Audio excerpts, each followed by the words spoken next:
Worth it ba talaga maghalong bay tour? Here's my experience. Before the cruise, we went to the Viet Pearl Farm.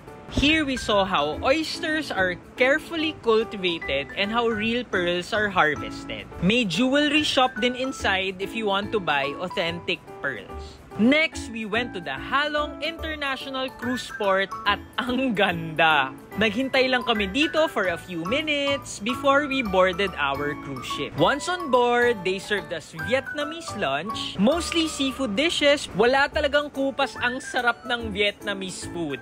Lalo na while cruising past the majestic limestone cliffs of Halong Bay. Screenshot mo din pala to for extra savings on your bookings. After a few minutes, we arrived sa first stop, the Song Sot Cave. It's the biggest and most famous cave in Halong Bay, filled with limestone stalactites and stalagmites. Inside the whole cave is beautifully lit up with the rock formations look even more magical. Ang ganda-ganda din nung bagsak ng araw sa cave walls. Next, we went to Hang Luon. It's a serene lagoon surrounded by towering limestone cliffs. Dito pwede kang mamili, either magkayak ka on your own or sumakay ka sa bamboo boat na may local guides.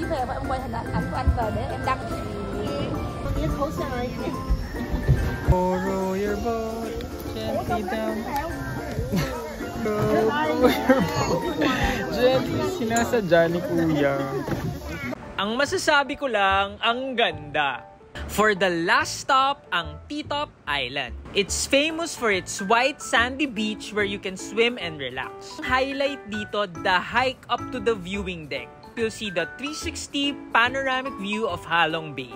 Pauwi naman, we had the time to relax at the viewing deck. May pa-snacks while you watch the sunset with the limestones sa backdrop. That's our trip! Like and follow for more travel videos!